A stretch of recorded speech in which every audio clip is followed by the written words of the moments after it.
Good morning my dear students, आप सभी का इस YouTube चैनल पे हार्दिक स्वागत है।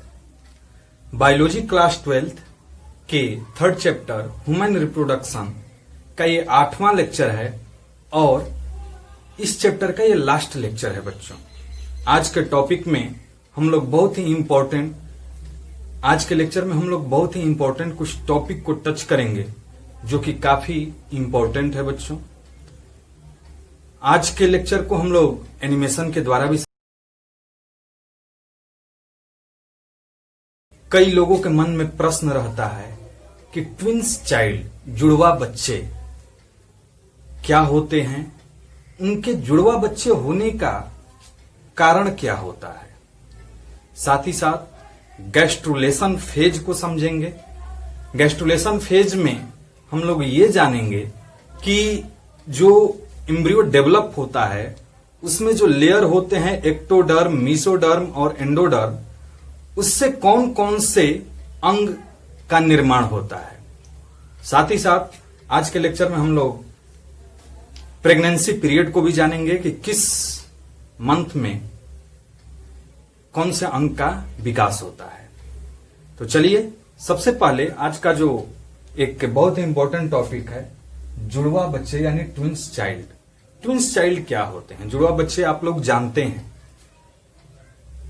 जुड़वा बच्चे ऐसे भी हो सकते हैं जो देखने में बिल्कुल एक दूसरे के समान लगेंगे दोनों का, और ऐसे भी बच्चे होते हैं जिनका रंग रूप अलग होता है। तो ट्विंस चाइल्ड दो प्रकार के होते हैं। फर्स्ट है आइडेंटिकल ट्विंस और दूसरा है non identical twins. Identical twins में यह भी देखा जाता है कि वो जो दोनों बच्चे हैं, जो ट्विंस चाइल्ड हैं, वो दोनों का लिंग एक ही होता है। या तो दोनों मेल होंगे या तो दोनों फीमेल होंगे। उनका रंग रूप भी समान होगा, उनका लगभग बिहेव भी समान होगा, अर्थात जो पूर्णतः एक दूसरे के समान हो उसे कहते हैं आइडेंटिकल ट्विंस। इसका कारण क्या है, इसको हम लोग एनिमेशन के माध्यम से भी देखेंगे।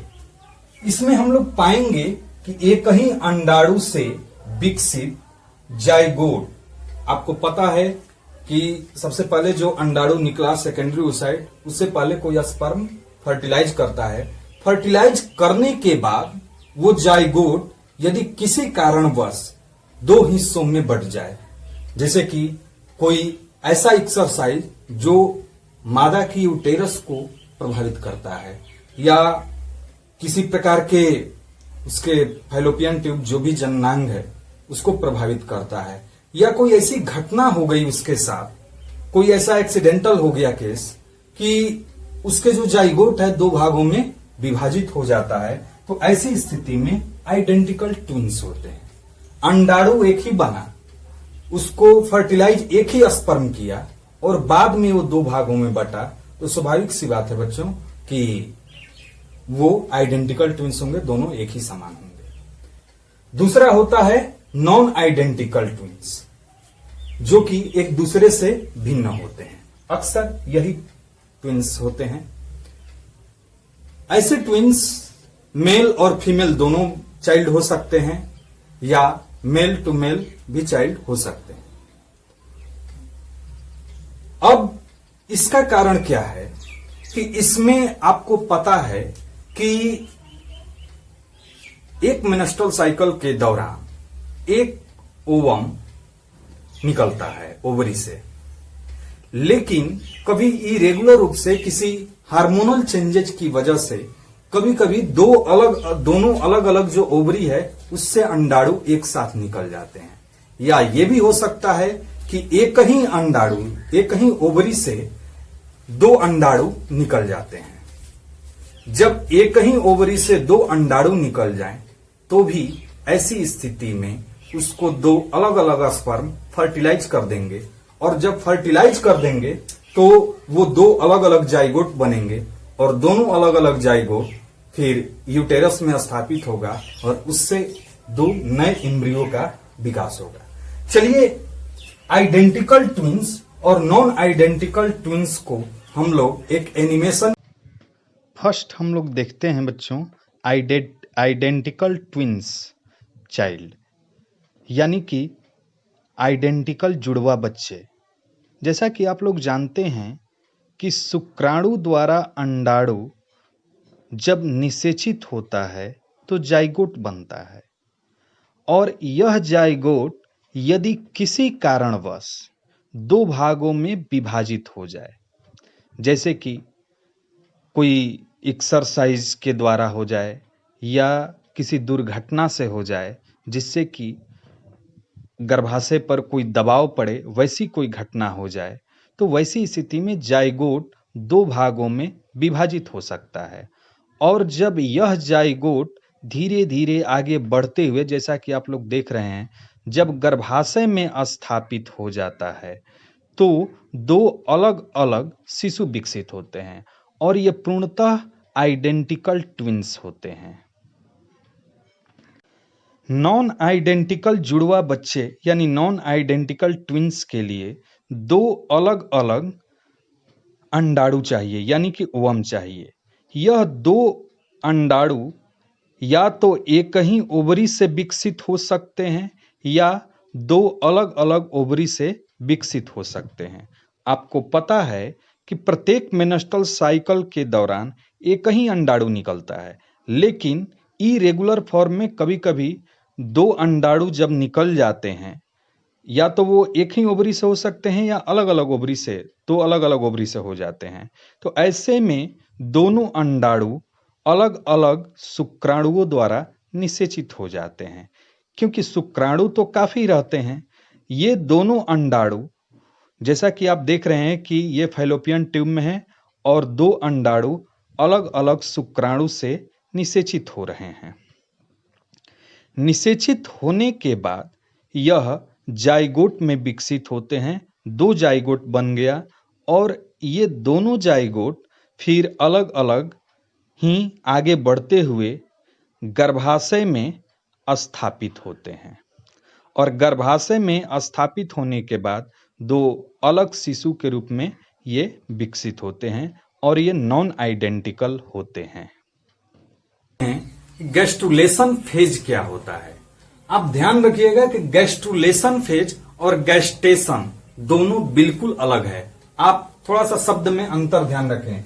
ये है गैस्ट्रुलेशन, गैस्ट्रुलेशन, और एक होता है गैस्टेशन। गैस्टेशन को भी हम लोग अभी इसी लेक्चर में आगे जानेंगे, लेकिन ध्यान रखिएगा ये गैस्ट्रुलेशन फेज है। और ये प्रश्न जो है 5 मार्क्स क्वेश्चन आपके एग्जाम में आ चुका है और काफी इंपॉर्टेंट ये टॉपिक है। ये क्वेश्चन से ऑब्जेक्टिव प्रश्न भी काफी बनते हैं।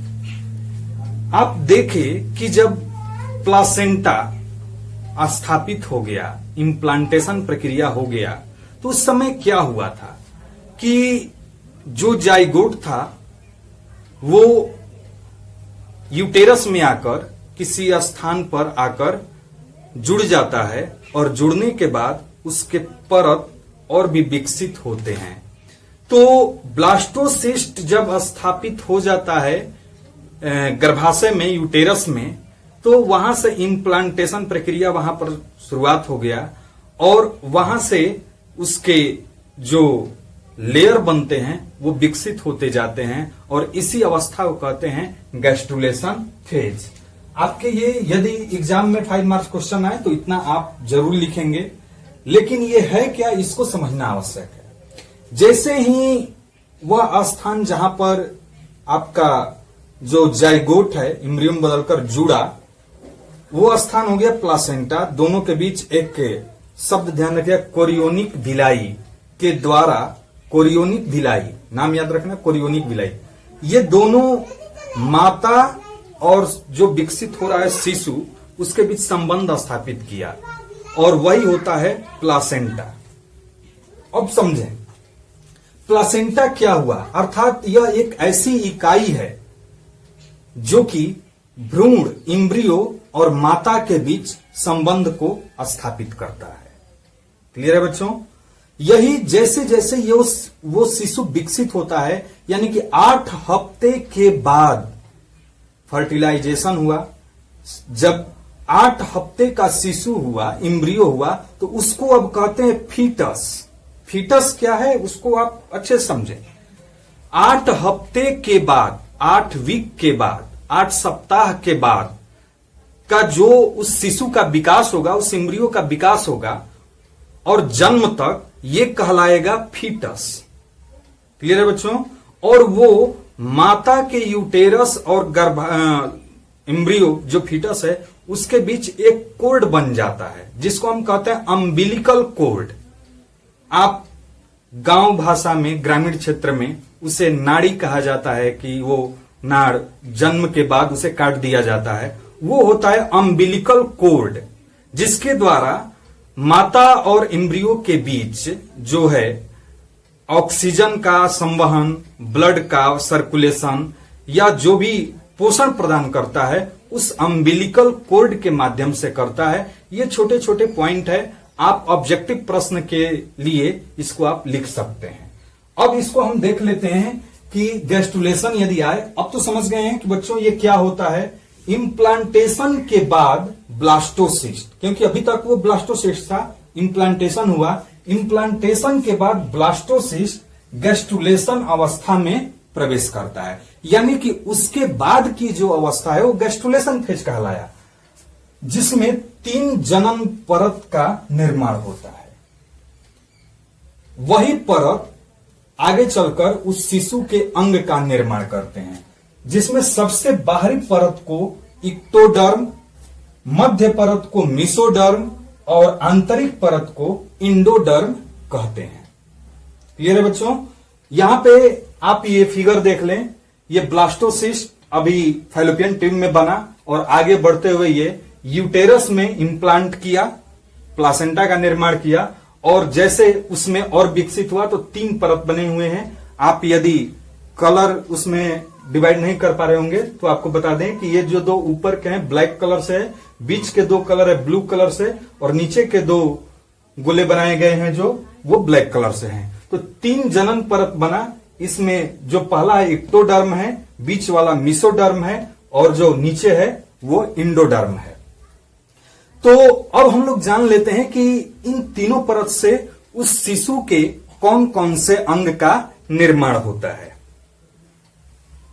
देखिए बच्चों, इक्टोडर्म से क्या क्या उस शिशु का निर्माण होगा।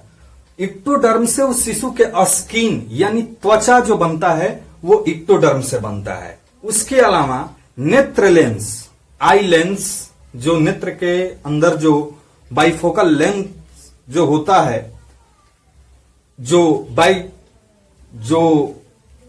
हमारे नेत्र के, मानव नेत्र के अंदर जो लेंस बना वो भी इक्टोडर्म से बना। तीसरा जो उसका मस्तिष्क यानी नर्वस सिस्टम का जो विकास हो रहा है, ब्रेन, उसका भी इक्टोडर्म से होता है। उसके अलावा स्पाइनल कोर्ड, स्पाइनल कोर्ड आप लोग को जब मैं नर्वस सिस्टम पढ़ा रहा था तो मैं बताया था कि स्पाइनल कोर्ड क्या है। ये पीछे जहां से हमारे ब्रेन के सारे जो नर्व निकलते हैं और ये पीछे रीढ़ की हड्डी में जो बना उससे उसमें प्रवेश करते हैं, तो यहां आपके गर्दन के पास जो एक सॉफ्ट हड्डी का एक बना कोड होता है जिसको हम स्पाइनल कोड कहते हैं, इसका भी निर्माण किसके द्वारा होता है? इक्टोडर्म से। उसके अलावा तंत्रिका तंत्र यानी नर्वस सिस्टम का जो विकास होता है वो किससे होता है? इक्टोडर्म से। अब देख लेते हैं मेसोडर्म से बनने वाले कौन कौन से अंग हैं। मेसोडर्म से देखें तो हमारे शरीर की, उस शिशु की, उस फीटस की जो मांसपेशियां हैं, मसल्स हैं, वो भी मेसोडर्म से बनते हैं। उसके अलावा हार्ट, जो सर्कुलेटरी सिस्टम का जो डेवलपमेंट होता है, सर्कुलेटरी सिस्टम के अंतर्गत केवल हार्ट ही नहीं होते हैं, जो हमारे शरीर में जो ब्लड वेसल्स होते हैं, जो हमारे शरीर में ब्लड वेसल्स हैं यानी कि रक्त वाहिकाएं हैं, उसका भी विकास मेसोडर्म से होता है। तीसरा है किडनी, वृक्क, किडनी का भी विकास जो होता है वो किससे होता है? मेसोडर्म से। और उसके अलावा जनन अंग, रिप्रोडक्टिव ऑर्गेन जो है, रिप्रोडक्टिव ऑर्गेन जिसका विकास हो रहा है वो भी किससे हो रहा है? मेसोडर्म से होता है। इसमें 4 पॉइंट लिखे गए हैं, एक आप और शामिल कर लीजिएगा जो अभी मैं नाम बता दिया, ब्लड वेसल्स, रक्त वाहिकाएं। चूंकि नीचे दिख नहीं रहा होगा इसलिए मैं बोल दे रहा हूं, इसको आप लिख लीजिएगा, ब्लड वेसल्स। अब एक तीसरा, एक तो हो गया एक्टोडर्म, मेसोडर्म, और तीसरा आप जान लें कि इंडोडर्म से कौन कौन से अंग का विकास होता है। तो तीसरा है, ये तो 2 हो गए, तीसरा है एंडोडर्म से, एंडोडर्म से बनने वाले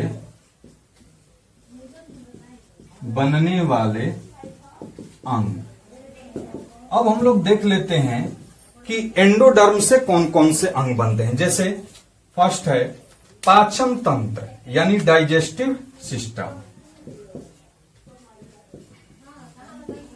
पाचन तंत्र का विकास जो होता है वो होता है एंडोडर्म से।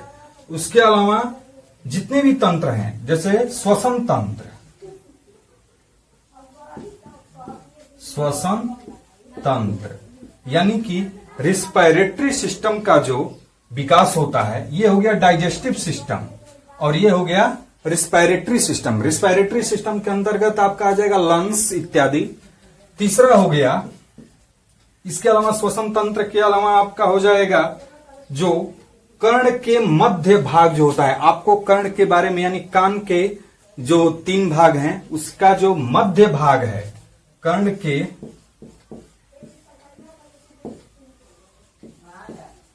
मध्य भाग का जो निर्माण होता है वो भी किसके द्वारा होता है? वो होता है आपके इंडोडर्म से। और एक लास्ट है मूत्राशय। मूत्राशय यानी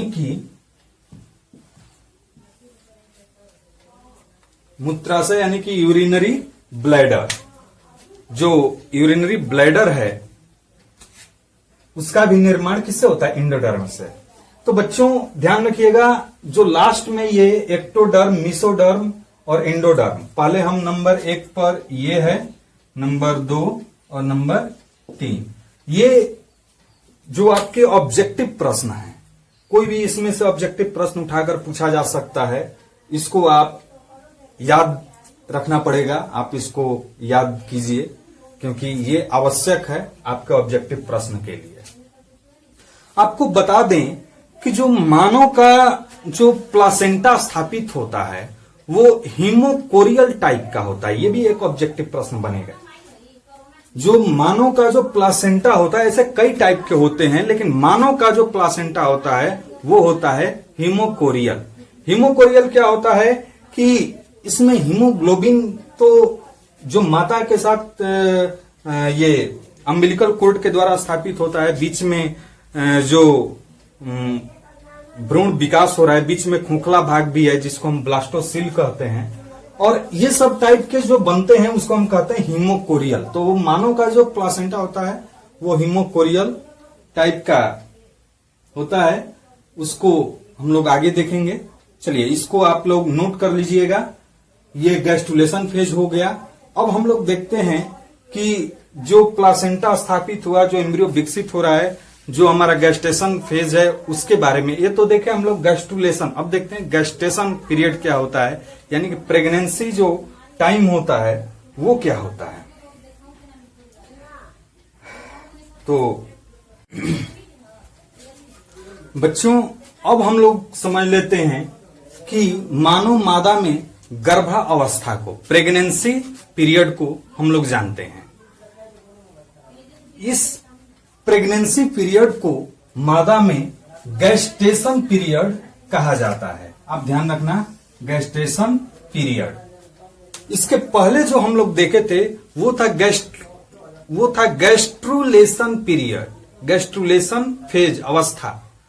लेकिन ये है गैस्टेशन। गैस्टेशन और गैस्ट्रुलेशन में आप भली भांति अंतर उसको ध्यान रखिएगा कि क्वेश्चन गैस्ट्रुलेशन पूछा जा रहा है कि गैस्टेशन पूछा जा रहा है। गैस्टेशन का मतलब हो गया गर्भावस्था। मानव मादा में गर्भावस्था को गैस्टेशन पीरियड कहते हैं। अब क्या होता है, मानव मादा में गैस्टेशन पीरियड लगभग 9.5 माह यानी कि लगभग 9.5 महीने का ये गर्भावस्था होता है और लगभग ये 40 सप्ताह 40 वीक होता है। लेकिन कभी कभी आपके बुक में यदि हम ऑब्जेक्टिव प्रश्न के दृष्टिकोण से देखें तो 36, 38, 40 इसके अनुसार भी दिया हुआ है, लेकिन मैक्सिमम ये 40 वीक का होता है। अब हम लोग देखते हैं कि इस 40 वीक के दौरान, प्रत्येक माह के दौरान जो शिशु है, फीटस है, उसका किस माह में किस अंग का विकास होता है, इसको हम लोग समझ लेते हैं। तो बच्चों ध्यान दें कि जो ये गैस्टेशन पीरियड है, आपको अभी बताया कि 8 हफ्ते के बाद और जन्म तक वो जो इम्ब्रियो है वो फीटस कहलाता है। और इसके प्रथम माह में सबसे पहले हृदय, हार्ट का विकास होता है, नर्वस सिस्टम भी बनता है। उसी प्रथम माह के दौरान उसका सबसे पहले नेत्र का विकास होता है, नेत्र सबसे पहले बनते हैं। लेकिन मैं ये जो लिखा हूं आपके यदि एग्जाम में आए तो उसके अनुसार लिखने के लिए, लेकिन आप ये सभी पॉइंट्स आप लोग जाने ताकि आपके ऑब्जेक्टिव प्रश्न या नीट एग्जाम को भी आप क्रैक कर सके। नेत्र का भी विकास आपके प्रथम माह में होता है और साथ ही साथ उसके बाद हार्ट का विकास होता है। जब उस समय का शिशु का जो हार्ट बीट होता है काफी अधिक होता है, आप उसके हार्ट बीट को जो प्रथम माह में उसको आप स्टेथोस्कोप से चेक कर सकते हैं। वो काफी तेजी से धड़कता है, लगभग 150 के रेशियो में वो धड़कता है। दूसरे माह में फीटस के पैर तथा उसकी अंगुलियों का विकास होता है। किस माह में? दूसरे माह में। तीसरे माह के अंत तक फीटस के लगभग सभी अंगों का निर्माण होना प्रारंभ हो जाता है। जैसे कि यदि हम इतना ही अगर समझ लें कि जो इसमें पैर और अंगुलियां बनना प्रारंभ हुआ, तो तीसरे माह में उसके पैर के जो अंगुलियों के नाखून इत्यादि हैं वो भी काफी, उसका भी निर्माण हो जाता है, उसके पैर के अंगुलियों के नाखून इत्यादि का निर्माण हो जाता है। चौथे माह में फीटस के अंगों का विकास होता है, उसके जो लिंग का भी निर्माण हो जाता है, निर्माण होना प्रारंभ हो जाता है और उसका अल्ट्रासाउंड के द्वारा हम उसके लिंग जांच भी किया जा सकता है। लेकिन हमारे भारत देश में ये काफी वर्जित है, इसको करना काफी वर्जित है। साथ ही साथ चौथे माह के बाद जब पांचवें माह में देखें, पांचवें माह में वो फर्स्ट बार मूवमेंट करता है। एमनियोटिक फ्लूइड में, जो गर्भाशय में वो एक एमनियोटिक फ्लूइड, उसके अंदर जो फ्लूइड लिक्विड भरा होता है वो एमनियोटिक फ्लूइड कहलाता है, उसके अंदर वो मूवमेंट कर सकता है। वो अम्बिलिकल कोर्ड के द्वारा प्लासेंटा जो माता गर्भाशय से जुड़ा होता है उससे अपना पोषण इत्यादि प्राप्त करता रहता है और उसके सिर पर बाल निकल आते हैं। इसी माह के दौरान उसके सिर पर अब बाल निकलना प्रारंभ होते हैं। छठे से 8वें माह तक शरीर पर उसके रोम इत्यादि का विकास होता है, अन्य अंगों का विकास होता है, क्योंकि धीरे धीरे सभी अंग बन गए होते हैं लेकिन उनका विकास अब प्रारंभ होता है। वो आपकी बातों को सुन सकता है और उन बातों को सुनकर वो रिएक्ट भी करता है। आप देखे होंगे वो 3 इडियट मूवी, वो लास्ट स्टेज में ऑल इज वेल जब ऐसा कहा जाता है तो वो पैर अपना जो बच्चा है वो मूवमेंट करता है, वो बात सुन सकता है। उसमें जो दिखाया गया है वो साइंटिफिक दृष्टिकोण से वो सही है, क्योंकि जो छठे से 8वें हफ्ते का जो फीटस होता है वो आपकी बातें सुन सकता है और वो उन बातों को सुनकर उस पर रिएक्ट भी दर्शा सकता है। आपको 3 इडियट मूवी ध्यान होगा, अगर देखे होंगे तो आपको ध्यान होगा कि आमिर खान जब उस पे कहते हैं ऑल इज वेल तो अपने पैरों का मूवमेंट दर्शाता है। और 9वें माह में उस शिशु का पूर्णतः अंगों का विकास हो गया रहता है और इस प्रकार वो उल्टा होकर उसके पैर सिर के तरफ से उस बच्चे का जन्म होता है, जिसको हम प्रसव कहते हैं। तो उसको भी हम लोग देख लेते हैं। इसका एक एनिमेशन भी आप देख लें कि किस प्रकार इसका विकास हो रहा है। ये तो आपके बोर्ड में यदि क्वेश्चन आता है तो उसके अनुसार कर सकते हैं, लेकिन साथ ही साथ इसको और भी अच्छे समझने के लिए एक एनिमेशन को हम लोग देखते हैं कि कैसे ये विकास कर रहा है। तो चलिए, जैसा कि आप देखें, प्रेगनेंसी के प्रथम माह में शिशु का सर्वप्रथम न्यूरॉन्स विकसित होना आरंभ होते हैं और इस प्रकार नेत्र का विकास होना प्रारंभ होता है। और इसी दौरान सबसे पहले हृदय का विकास होता है, जिसके हृदय धड़कन को स्टेथोस्कोप के द्वारा सुना जा सकता है, जो कि काफी तीव्र होता है। गर्भावस्था के दूसरा महीना में यदि देखा जाए तो इस दौरान शिशु की लंबाई लगभग 1 इंच तक होती है और इस समय पैर एवं अंगुलियों का विकास होता है। गर्भावस्था के आगे तीसरे महीने में यदि देखा जाए तो इस समय तक हाथों और पैरों के नाखून बनना आरंभ हो जाते हैं। साथ ही साथ अंग और अंग तंत्र का रचना भी होने लगता है, जैसे कि उसके लिंग का भी विकास होना प्रारंभ होता है। इसके चौथे माह में गर्भावस्था के चौथे और हड्डियां मजबूत होने लगती है और बच्चा इस वक्त 6 इंच का हो जाता है। इस समय इसके लिंग भी विकसित बन जाते हैं और जिसका अल्ट्रासाउंड के द्वारा उसके लिंग निर्धारण भी देखा जा सकता है। गर्भावस्था के 5वें माह में यदि देखा जाए तो बच्चों के बालों का सिर पर बालों का विकास हो गया रहता है और साथ ही साथ ये पहली बार मूवमेंट करता है और ये गतिशील अवस्था में आता है। गर्भावस्था के 6ठे माह में इस दौरान बच्चा सुन सकता है और हलचल करता है और जैसे जैसे ये आगे बढ़ता है और 7वें महीना में पहुंचता है तो बच्चा आपकी बातों को सुन सकता है और आपके बातों पर रिएक्ट भी थोड़ा बहुत कर सकता है। गर्भावस्था के 8वें माह में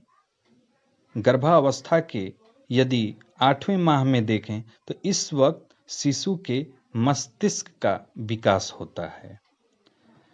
सिर पर आप जैसा कि देख रहे हैं इसके बाल विकसित हो गए हैं और धीरे धीरे इसके शरीर के रोए भी विकसित होते हैं। गर्भावस्था के 9वें माह में सिर के बल नीचे की तरफ आ जाता है और लंबाई इसकी 18 इंच और वजन 3 किलो का हो जाता है। अब बच्चों हम लोग देख लेते हैं कि जो गेस्टेशन पीरियड है, उस गेस्टेशन पीरियड के बाद यानी कि 9.5 माह यानी कि 40 वीक के बाद क्या होता है। तो उसके बाद प्रसव क्रिया होती है, जिसको इंग्लिश में कहते हैं पार्टूरेशन। ठीक है, 3 पॉइंट आज हम लोग महत्वपूर्ण देखे, गैस्ट्रुलेशन फेज, गेस्टेशन फेज और पार्टूरेशन। पार्टूरेशन क्या है? प्रसव, यानी कि जो फीटस 9.5 माह तक जो विकसित हुआ उसके बाद वो यूटेरस से, गर्भाशय से बाहर आता है और उसी प्रक्रिया को हम कहते हैं पार्टूरेशन, यानी कि प्रसव। जैसा कि आप देख रहे हैं, गर्भावस्था के बाद फीटस का गर्भाशय से बाहर आने की प्रक्रिया को ही हम क्या कहते हैं? पार्टूरेशन। जो पार्टूरेशन क्रिया का जो ये प्रोसेस होता है, पार्टूरेशन प्रोसेस, इसका नियंत्रण एक विशेष प्रकार के हार्मोन के द्वारा किया जाता है, जो कि ऑक्सीटोसिन हार्मोन है। ऑक्सीटोसिन हार्मोन उस समय बाहर से भी जो प्रसव के दौरान जो पानी चढ़ाया जाता है उसमें वो इस प्रकार के इंजेक्शन का भी उपयोग किया जाता है, ऑक्सीटोसिन, जिससे कि जो प्रसव क्रिया हो वह आसानी से हो जाए। उसके बाद, प्रसव के बाद जो मैमरी ग्लैंड है, यानी कि जो दुग्ध ग्रंथियां हैं, अभी तक निष्क्रिय अवस्था में थी, जिससे दुग्ध का स्त्रावण नहीं होता है, वो अब धीरे धीरे सक्रिय अवस्था में आना प्रारंभ करती है। तो उस प्रक्रिया को कहते हैं लैक्टेशन। लैक्टेशन नाम क्यों पड़ा? आप जानते हैं कि जो दूध होता है, कोई भी मिल्क है, उसमें जो लैक्टोबैसिलस नामक बैक्टीरिया होता है, और इसी से नाम पड़ा उसका।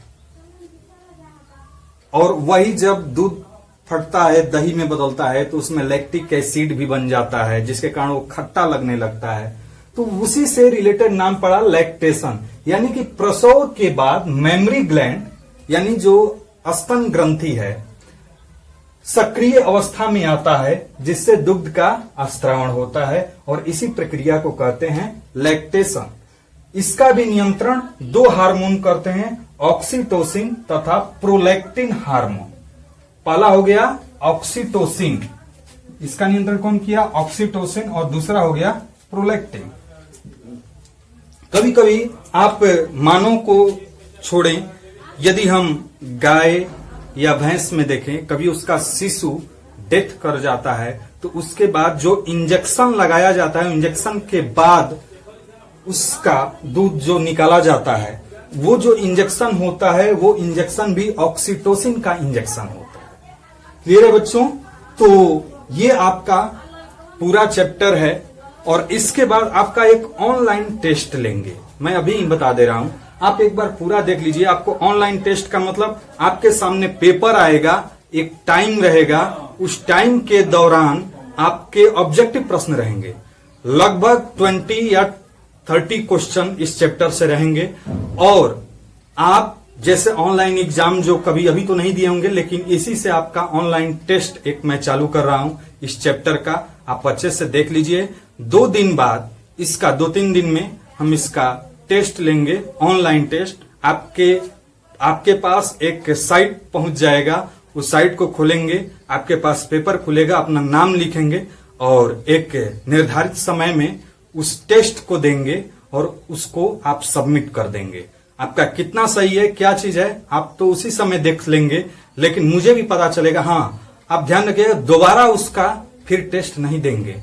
दोबारा यदि देंगे तो मुझे पता चल जाएगा कि आप कितने बार में टेस्ट दिए हुए हैं, और आपके पास तो केवल आपका रिजल्ट रहेगा, लेकिन मेरे पास सभी बच्चों का रिजल्ट रहेगा। इसलिए बच्चों, आप ये पूरा चैप्टर एक बार अच्छे से कंप्लीट कर लीजिए। आपका ये चैप्टर में नीट एग्जाम के लेवल से मैं बताया हूं, आप अच्छे से कंप्लीट कर लेंगे तो बहुत अच्छा होगा। और इसके बाद एक टेस्ट को मैं कंडक्ट कर रहा हूं, आप उस टेस्ट को दें। 1-2 दिन में आपका ऑनलाइन टेस्ट लेंगे। थैंक यू बच्चों।